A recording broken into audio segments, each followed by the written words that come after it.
Assalamualaikum warahmatullahi wabarakatuh.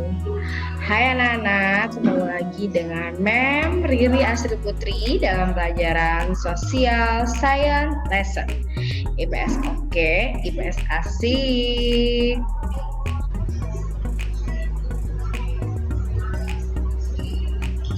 Hi student, welcome to my class. Are you excited for a fun learning session? Kata-kata motivasi belajar hari ini yang akan Ibu sampaikan adalah menurut Aristoteles.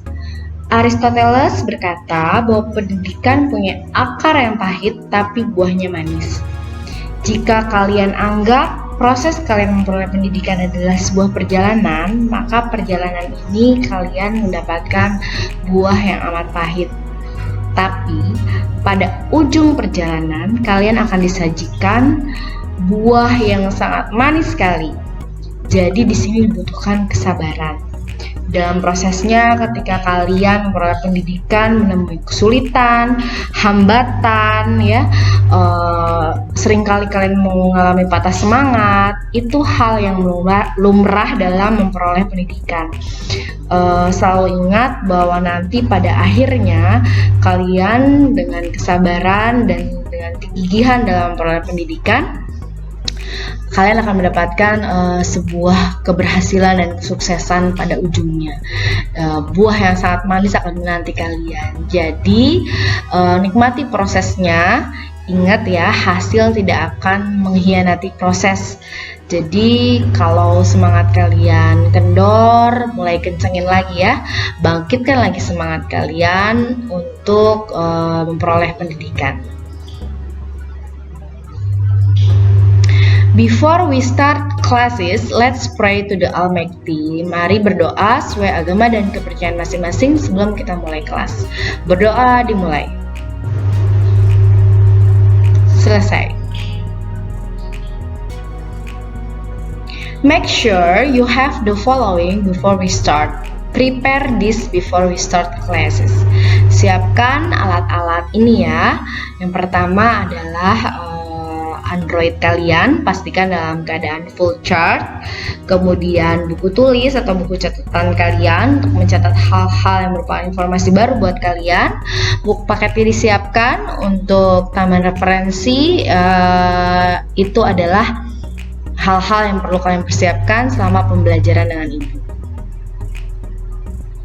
Adapun class rule atau aturan kelas kita, yang pertama isi absensinya, jangan lupa isi absensi 2 versi, simak video pembelajaran ini dari awal hingga akhir, buat resume setelah kalian menyimak videonya, dan yang terakhir dan yang terpenting adalah kerjakan tugasnya ya, simak apa tugasnya pada GCR ya. Kalau tadi class rules, sekarang class objektifnya.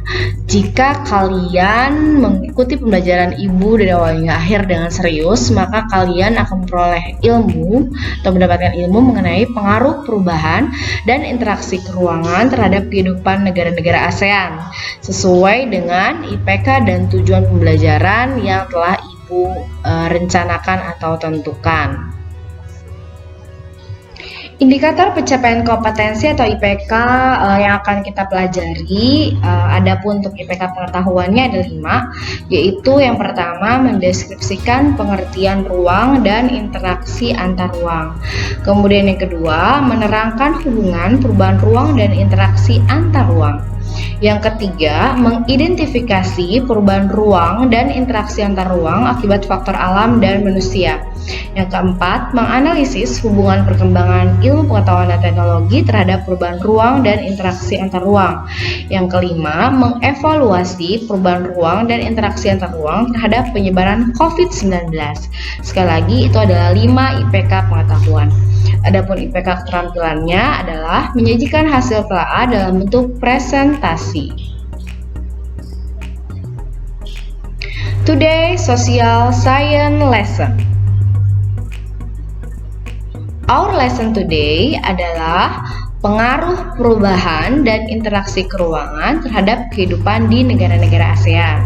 Sebelum kita beranjak jauh tentang pengaruh perubahannya, pertama yang akan kita pelajari adalah pengertian interaksi, pengertian ruang, dan pengertian interaksi antar ruang. Pengertian interaksi menurut Bintarto adalah suatu proses yang sifatnya timbal balik dan mempunyai pengaruh. Sekali lagi, proses yang sifatnya timbal balik dan mempunyai pengaruh. Terhadap apa? Terhadap tingkah laku, baik melalui kontak langsung ataupun tidak langsung. Sementara ruang adalah suatu wilayah di permukaan bumi yang meliputi daratan, lautan, ataupun udara. Dan lapisan tanah atau batuan sampai kedalaman tertentu yang berpengaruh terhadap kesejahteraan hidup manusia. Itu disebut ruang. Nah, sekarang apa itu interaksi antar ruang? Interaksi antar ruang adalah cara mengelola ruang-ruang berdasarkan potensi dan permasalahannya, serta keterkaitan suatu ruang dengan ruang-ruang yang ada di sekitarnya. Adapun contoh-contoh ruang bisa kalian perhatikan: laut, danau, hutan. Ini adalah contoh-contoh ruang. Apalagi ya contoh-contohnya? Contoh-contoh lainnya adalah gunung, padang pasir, kantor, ya. Itu adalah contoh-contoh ruang. Contoh interaksi antar ruang. Bisa kalian perhatikan di sini ada dua gambar. Gambar yang pertama ini orang yang sedang memanen hasil sayuran, ya. Ini adanya di wilayah pegunungan. Sedangkan gambar yang kedua ini adalah gambar orang yang sedang berjualan ikan, ya. Jadi ini adalah orang yang tinggalnya di daerah pesisir yang biasanya mencari ikan, ya. Jadi menghasilkan ikan di laut.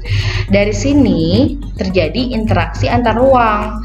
Kenapa? Karena orang pegunungan butuh ikan, orang daerah pesisir butuh sayuran, ya. Terjadilah interaksi melalui aktivitas perdagangan. Dari ilustrasi tadi, ya, sekali lagi dari ilustrasi tadi, maka ruang-ruang yang ada di permukaan bumi ini semuanya berinteraksi. Dari interaksi antar ruang tersebut, maka akan menimbulkan sebuah perubahan pada ruang-ruang yang ada di muka bumi.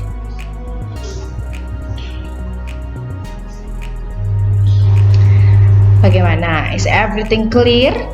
Apakah semuanya jelas? Ada jawab jelas nih. Bagus, berarti kalian menyimak dengan baik. Kita lanjutkan ya. Pengaruh perubahan dan interaksi keruangan terhadap kehidupan di negara-negara ASEAN itu dipengaruhi oleh beberapa faktor.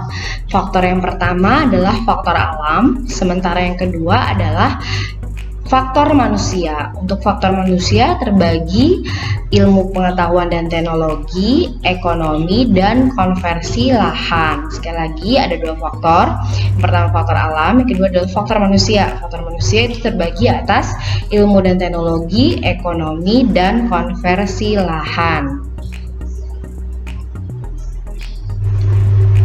Pengaruh perubahan dan interaksi keruangan terhadap kehidupan di negara-negara ASEAN yang akan kita pelajari untuk pertemuan ke-7 ini hanya dua dulu ya, yaitu akibat pengaruh faktor alam dan yang kedua akibat pengaruh perkembangan ilmu pengetahuan dan teknologi. Ibu sajikan beberapa gambar, bisa kalian perhatikan. Untuk gambar A ya, ini gambarnya, kalian simak. Ini gambar yang B, ini gambar yang C, dan ini gambar yang D ya. Ini adalah contoh-contoh perubahan ruang dan interaksi antar ruang akibat faktor alam dan manusia. Ya, jadi tadi sekali lagi yang Ibu tunjukkan adalah contoh perubahan ruang yang terjadi karena faktor alam dan manusia. Nah, untuk memperjelas apakah kalian sudah paham, Ibu sajikan kembali ada dua gambar ya.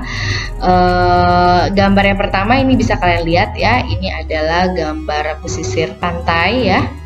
ada ininya, bukit karangnya.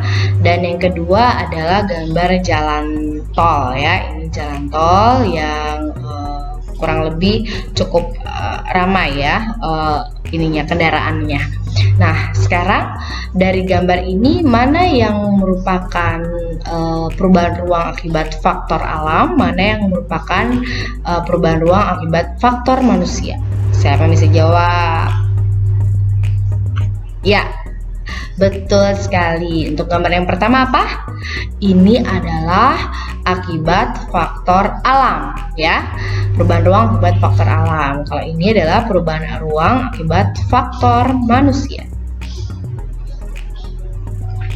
Nah, untuk mempertegas kembali dan memperjelas pemahaman kalian, ini ada peristiwa di Aceh tahun 2004 ya. Kurang lebih gambarannya pada saat itu ruang di Aceh tampilannya seperti ini, dan ini adalah kejadian di Palu tahun 2018.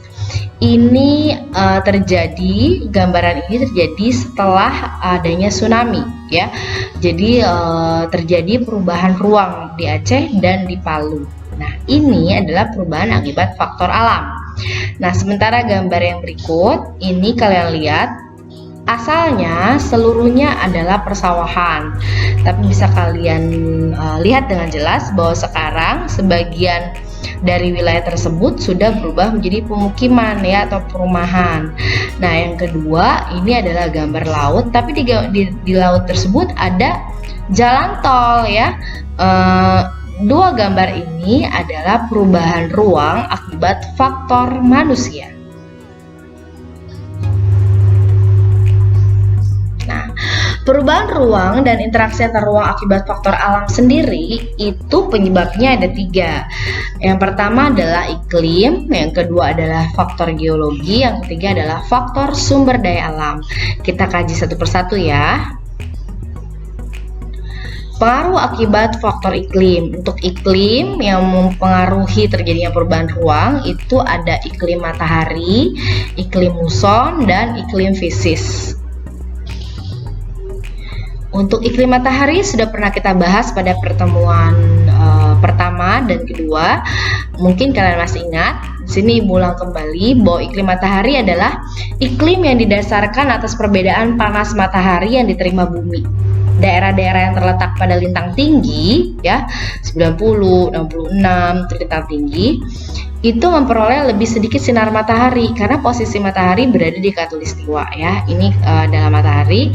Jadi yang di lintang tinggi ini lebih sedikit mendapatkan sinar matahari. Sementara daerah yang lintang rendah atau yang dekat dengan khatulistiwa ini banyak menerima sinar matahari. Dan berdasarkan iklim matahari, letak dari Asia Tenggara atau ASEAN itu sendiri adalah di wilayah tropis dan subtropis. Yang kedua, akibat iklim muson. Iklim muson adalah iklim yang sering disebut sebagai iklim musim. Iklim ini adalah iklim yang dipengaruhi oleh angin musim yang berubah-ubah setiap periode waktu tertentu. Ini biasanya 6 bulan sekali ya. Satu periodenya itu 6 bulan sekali. Nah, ini perhatikan gambarnya, ini yang merah ini muson timur ya. Itu atau disebut angin musim timur laut. Nah, yang ini yang hitam ya, panahnya ini ke barat, ini disebut muson barat atau angin muson barat daya. Angin muson barat daya adalah angin yang bertiup antara bulan Oktober sampai April dan ini sifatnya basah.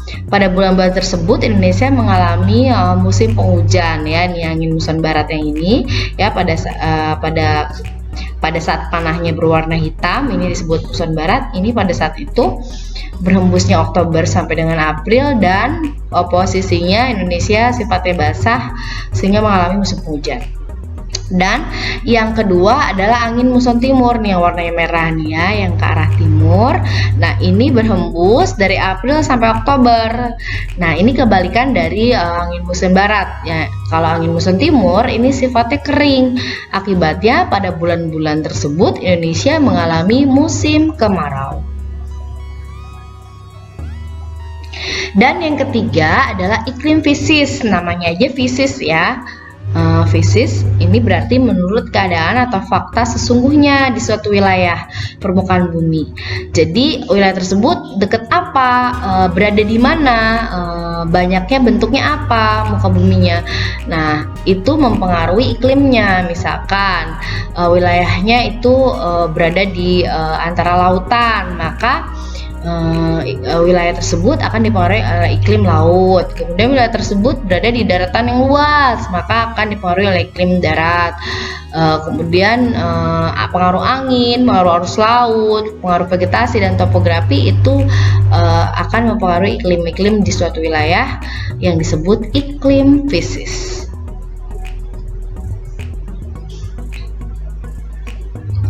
Contoh bencana klimatik yang sering melanda negara-negara ASEAN. Di negara ASEAN itu karena pengaruh iklim tadi banyak sekali bencana-bencana klimatiknya. Contohnya adalah puting beliung di Haiyan, Filipina.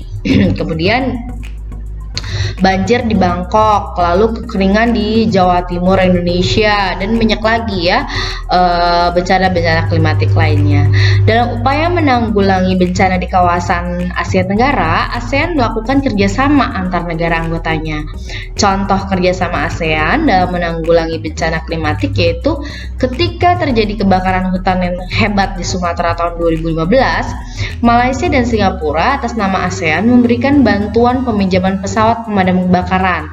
Indonesia dan beberapa negara ASEAN lain membantu Filipina yang mengalami bencana badai Haiyan di tahun 2014 dan seterusnya ya. Jadi setiap ada bencana klimatik di negara ASEAN, maka negara-negara ASEAN lainnya yang tidak tertimpa bencana akan bahu-membahu untuk memberikan bantuan.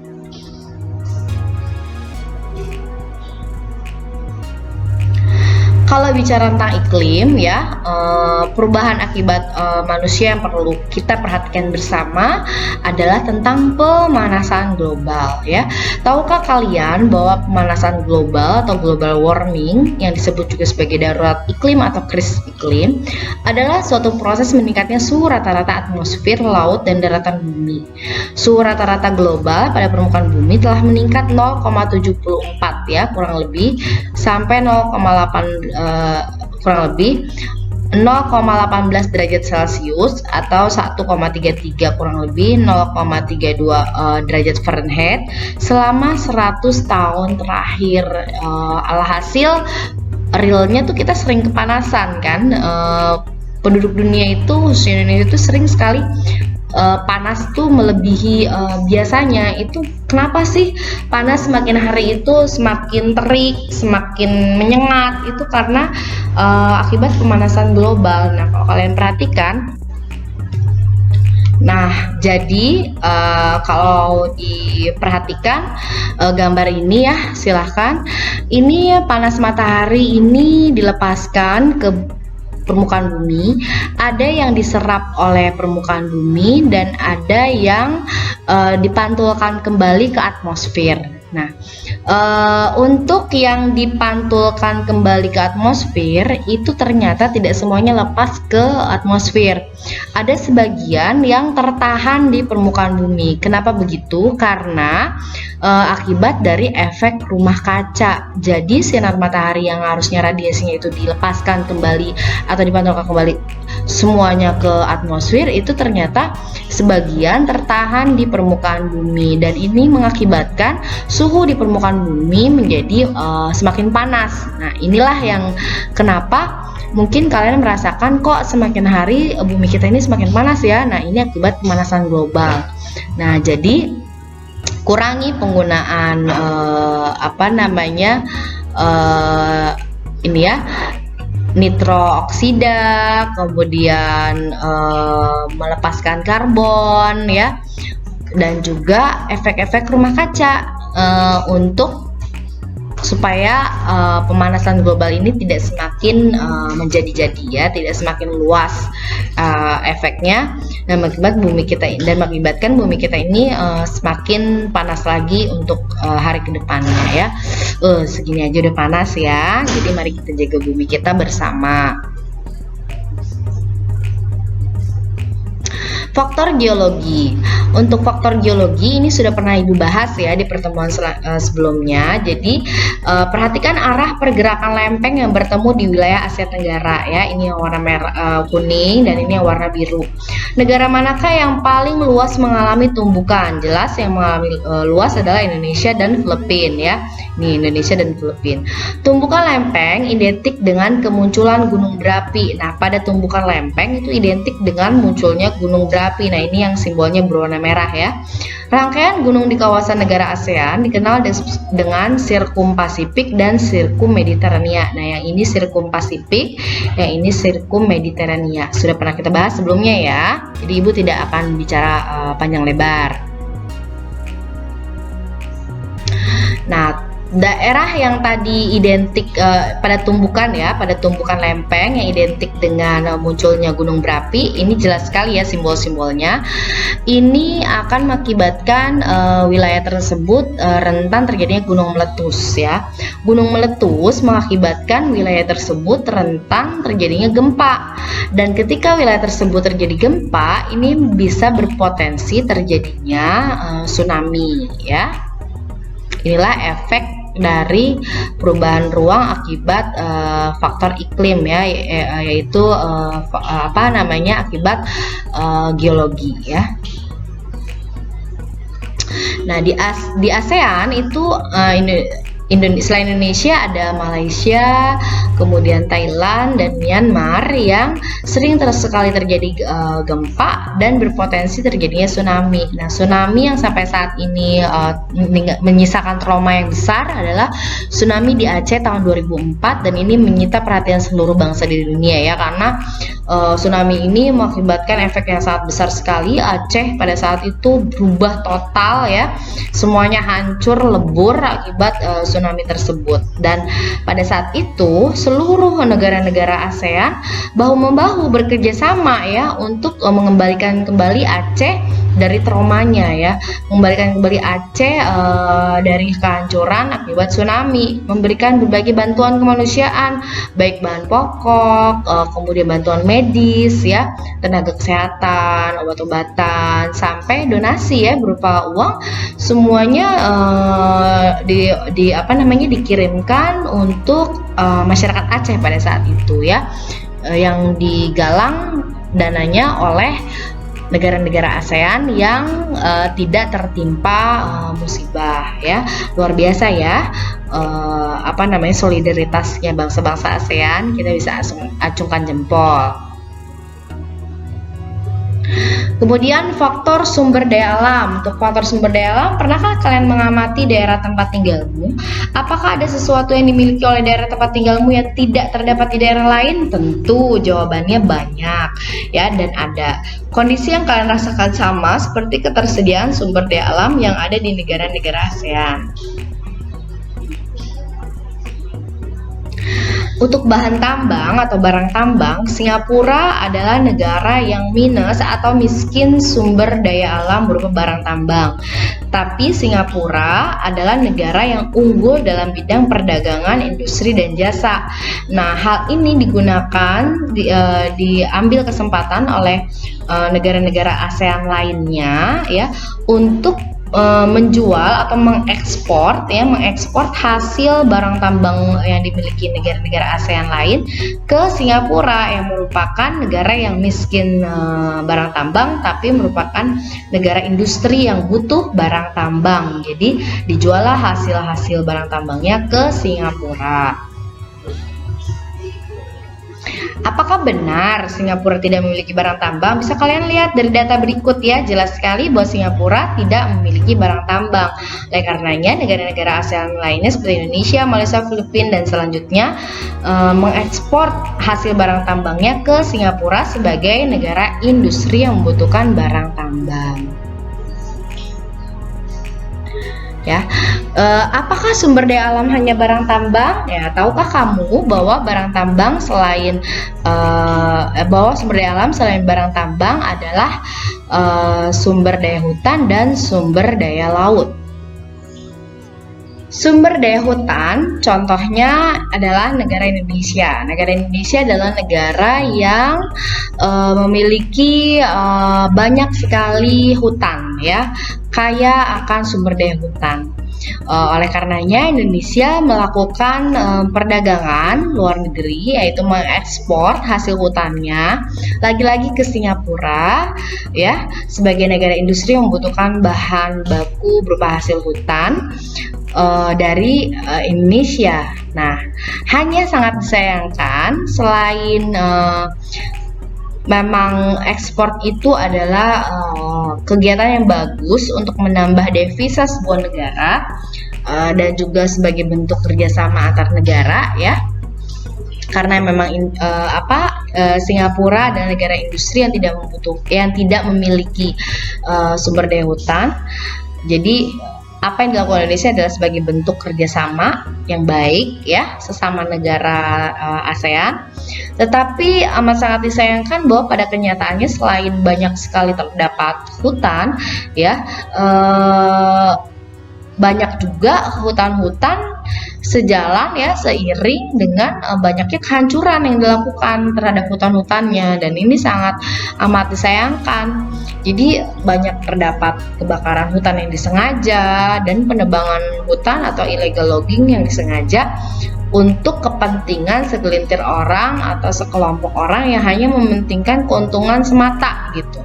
Tidak memikirkan keseimbangan ekosistem. Dan sebagai generasi penerus bangsa, Ibu harap kalian nanti menjaga hutan-hutan kita, karena ingat bahwa hutan Indonesia itu selain hutan produksi, kita juga sebagai hutan lindung, ya. Jadi kalau memang fungsinya sebagai hutan lindung yang melindungi sebagai paru-paru dunia, ya, agar terjaga ekosistem di permukaan bumi kita ini, jangan kalian konversi hutan lindung menjadi hutan produksi, ya, menebang, membakar demi mengambil hasil-hasil hutan tersebut kalian jual hanya untuk kepentingan sendiri atau pribadi atau golongan, ya. Tolong mari kita bersama-sama menjaga hutan, karena hutan adalah paru-paru dunia. Yang ketiga adalah selain barang tambang dan sumber daya hutan adalah sumber daya laut. Nah, sumber daya laut ya jelas hasilnya berupa ikan, terumbu karang, rumput laut, dan bahan tambang, ya, minyak yang terdapat di dasar laut. Ini bisa diekspor dan juga bisa dijadikan sebagai objek pariwisata. Contohnya kalau di Indonesia adalah Raja Ampat, ya. Raja Ampat itu memiliki keindahan alam yang luar biasa, maka dijadikan sebagai wilayah pariwisata yang juga mendatangkan devisa bagi negara, ya. Oke, itu tadi adalah pengaruh dari faktor alam. Sekarang kita beralih ke pengaruh perkembangan ilmu dan teknologi terhadap ruang, ya. Jadi yang pertama, perkembangan teknologi transportasi, kedua teknologi komunikasi, dan ketiga teknologi produksi.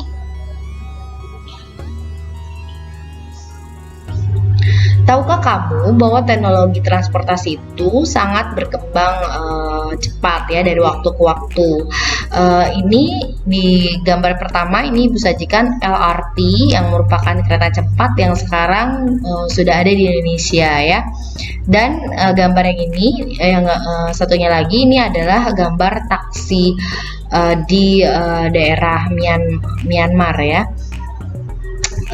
Masih ada seperti ini disebutnya taksi, ya. Jadi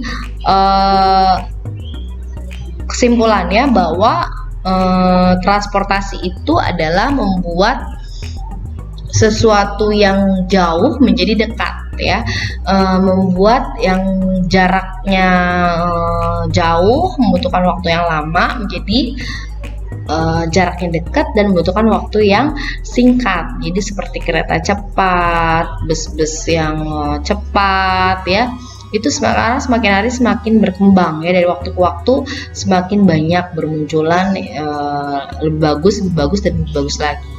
Namun begitu, tetap dapat kita temui di negara-negara ASEAN transportasi tradisional ya, seperti yang pada gambar ini ya, yang menggunakan tenaga hewan seperti delman ya, masih ada ya, tetap bisa kita temui di wilayah ASEAN.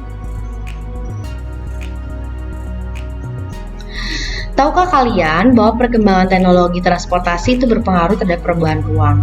Jadi perkembangan sarana transportasi itu membutuhkan ruang sebagai sarana ataupun prasarana. Semakin banyak alat transportasi di darat, laut ataupun udara, sarana dan prasarana penunjang seperti perluasan jalan, terminal, bandara, dermaga, pelabuhan juga semakin mendesak pembangunannya. Pembangunan prasarana transportasi akan mengubah kondisi wilayah di suatu negara. Lahan-lahan produktif seperti hutan atau sawah diubah untuk membangun jaringan jalan. Di beberapa negara ASEAN, rekayasa jaringan lalu lintas transportasi darat sudah sangat canggih. Singapura dan Thailand mengembangkan jaringan transportasi darat bawah tanah. Bahkan sekarang juga Indonesia sudah ada transportasi darat bawah tanah. Perubahan penggunaan lahan sebagai sarana transportasi terjadi juga di sekitar bandara.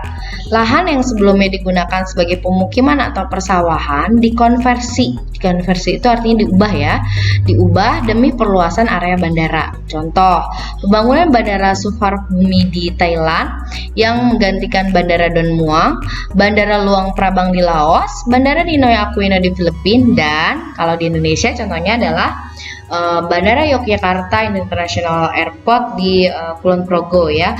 Ini kalian lihat sudah berubah menjadi jalan untuk area pacunya pesawat terbang ya. Tadinya ini adalah wilayah persawahan dan pemukiman yang dikonversi menjadi airport atau bandara. Teknologi komunikasi. Komunikasi itu adalah hubungan satu orang dengan orang lain dengan bahasa ya. Bahasa yang pertama kali dikenal oleh setiap orang adalah bahasa ibu ya. Bahasa ibu itu bisa bahasa Indonesia, bahasa Melayu ataupun bahasa Inggris ya. Setiap negara itu memiliki bahasa yang berbeda-beda. Jangankan negara ya, satu negara aja memiliki bahasa yang berbeda-beda. Contohnya di Indonesia ya, setiap daerah memiliki bahasa yang berbeda-beda. Namun begitu, tetap orang-orang tersebut melakukan interaksi ya, antara satu dengan yang lainnya dengan menggunakan bahasa internasional, yaitu bahasa Inggris. Teknologi komunikasi juga mengalami perkembangan dari waktu ke waktu, sama seperti transportasi tadi ya. Untuk komunikasi berawal dari surat ya, yang sampainya lama gitu ya, kemudian berubah menjadi elektronik, surat elektronik atau email ya, lebih cepat sampainya, dan kemudian beralih ke media sosial ya untuk menjalin komunikasi. Namun perlu diingat, jangan sampai akibat perkembangan teknologi komunikasi ini membuat yang jauh menjadi dekat, yang dekat menjadi jauh ya. Tetap jalin komunikasi secara langsung dan orang-orang terdekat, oke?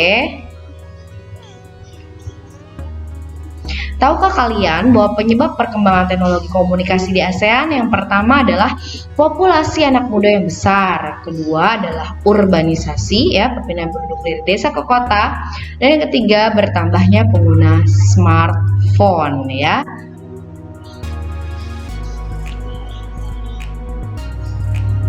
Perubahan yang terjadi dalam kehidupan masyarakat di negara-negara ASEAN sebagai akibat perkembangan teknologi transportasi dan komunikasi dapat dilihat dalam berbagai aspek, contohnya dalam aspek sosial, budaya, ekonomi, dan keamanan.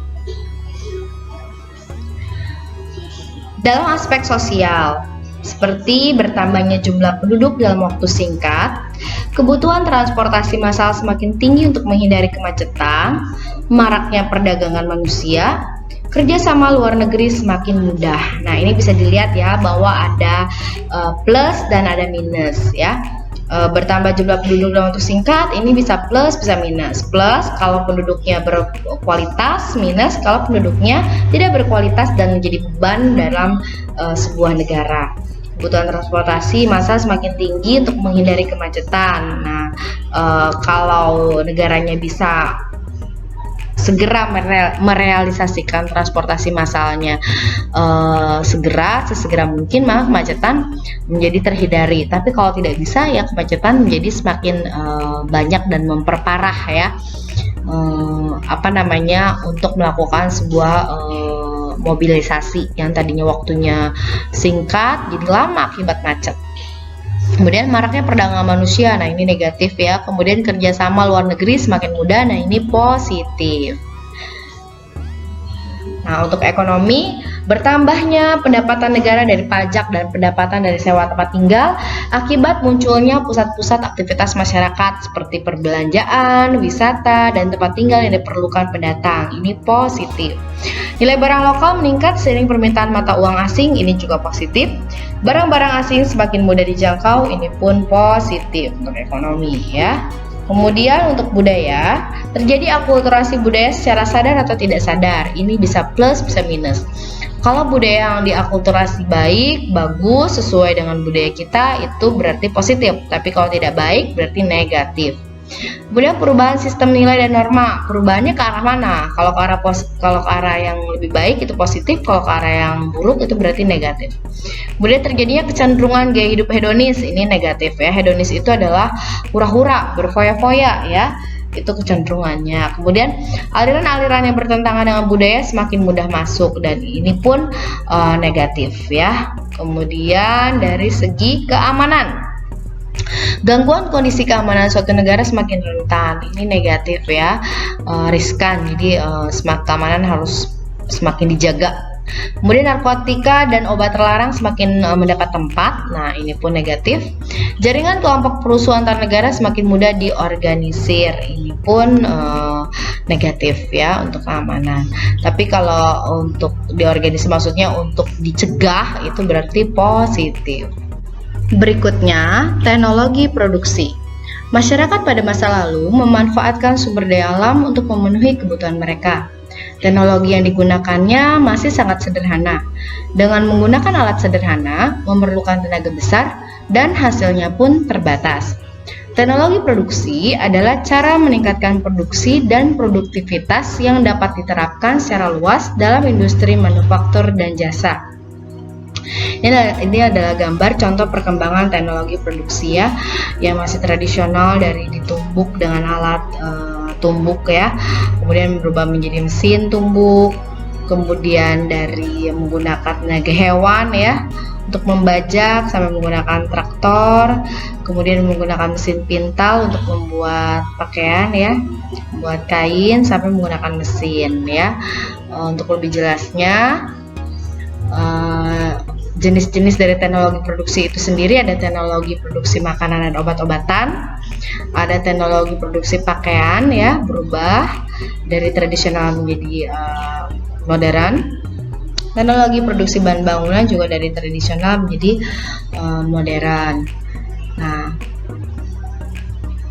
ini adalah perubahan ruang akibat perkembangan teknologi produksi. Jadi yang dulunya tradisional mengandalkan alam ya, sawah misalkan, sekarang sudah berubah sawah tersebut menjadi pabrik ya, dimana alat-alat teknologi produksinya pun tidak lagi mengandalkan, sebagian besar tidak lagi mengandalkan tenaga manusia, tapi sudah menggunakan tenaga mesin. Ini bisa dilihat ya, ini yang bekerja adalah robot-robot. Nah, ini adalah perkembangan teknologi produksi yang mengakibatkan terjadinya perubahan ruang. Mau tidak mau, karena perkembangan tersebut semakin banyak pabrik-pabrik ya. Untuk membentuk pabrik otomatis mengubah atau mengkonversi fungsi lahan yang dulunya sawah, dulunya kebun, atau bahkan pemukiman perkampungan berubah menjadi pabrik-pabrik untuk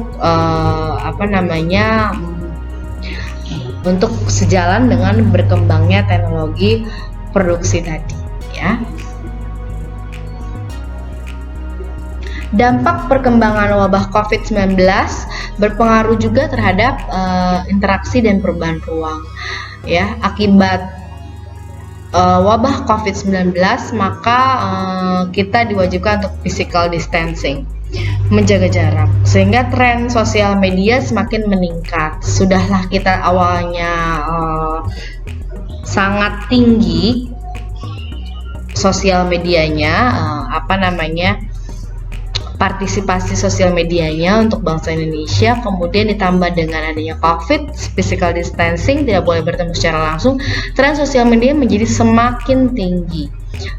Di mana orang itu ya cenderung menyendiri, bahkan bekerja dari rumah, yang sekolah dari rumah gitu ya, melakukan berbagai aktivitas di rumah, di depan IT-nya masing-masing, entah Android, entah laptop, entah PC ya, semua menjalin komunikasi dengan orang-orang yang diperlukan, tapi secara daring ya, secara online menggunakan internet. Nah, bahkan untuk berjualan pun sekarang, walaupun sebelumnya memang sudah mulai tren penjualan secara online, tapi dalam masa physical distancing akibat COVID-19, online marketing semakin jadi. Bahkan yang dulunya tidak berjualan secara online, sekarang sudah berjualan secara online.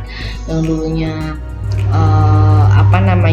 tidak suka berbelanja online, sekarang jadi suka berbelanja online ya.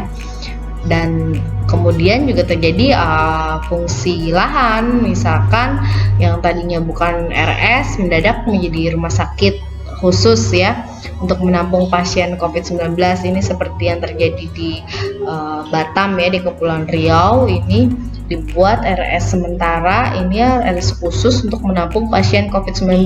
Atau bahkan bisa kalau kita bicara di Bekasi, Wisma Atlet di Bekasi ya dijadikan sebagai tempat penampungan pasien COVID-19 untuk mereka isolasi mandiri ya, untuk kembali berupaya berikhtiar untuk sehat. Dan inilah perubahan-perubahan yang terjadi akibat wabah COVID-19 ya, terhadap interaksi dan terhadap perubahan ruang.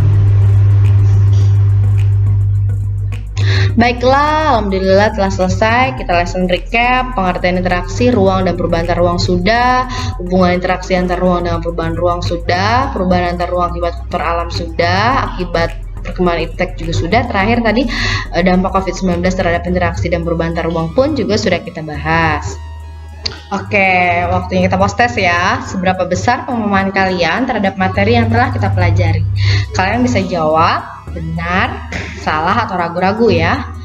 Pernyataan yang pertama, jembatan Suramadu yang berada di atas laut yang menghubungkan Surabaya Madura adalah perubahan ruang akibat faktor alam. Benar, salah, atau ragu-ragu? Ya, pada jawab salah, betul sekali ya. Jadi jembatan Suramadu itu harusnya akibat faktor manusia. Oke, pernyataan yang kedua. Pembangunan prasarana transportasi akan mengubah kondisi wilayah di suatu negara. Lahan-lahan produktif seperti hutan atau sawah diubah untuk membangun jaringan jalan. Benar, salah, atau ragu-ragu? Ya, betul sekali. Pada jawab benar ya, jawabannya betul sekali ya, benar. Oke, sekarang pernyataan yang ketiga. Tsunami di Aceh tahun 2004 dan di Palu tahun 2018 mengakibatkan perubahan ruang pada wilayah tersebut. Perubahan tersebut akibat faktor manusia. Benar, salah, atau ragu-ragu? Ya, salah, betul sekali. Yang benar adalah karena faktor alam. Oke, good job. Berarti memperhatikan ya. Baiklah, Ibu akan mengingatkan oleh kelas activity kita, kerjakan semua sesuai instruksi yang Ibu berikan ya. Isi presensi ya pada GCR dua-duanya, ada 2 versi. Simak video ini dari awal hingga akhir ya. Awas ya, jangan sampai tidak menyimak. Kemudian yang ketiga, baca instruksi tugas pada menu kelas note atau tugas kelas. Kerjakan semua tugas yang Ibu berikan pada pertemuan ke-7 ini, lihat tugasnya di GCR, dan kirim hasil tugas yang telah kalian kerjakan pada menu kelas note ya. Oke, setelah kita selesai, well done. Thank you for participating. Sampai jumpa di pertemuan berikutnya. Semoga kita dalam keadaan sehat selalu ya. Ibu selalu ingatkan, setiap beraktivitas jangan lupa cuci tangan, pakai hand sanitizer ya. Kalau memang sangat diperlukan untuk keluar rumah, jangan lupa pakai masker ya. Baiklah, sampai ketemu di pertemuan selanjutnya. Assalamualaikum warahmatullahi wabarakatuh. Dadah.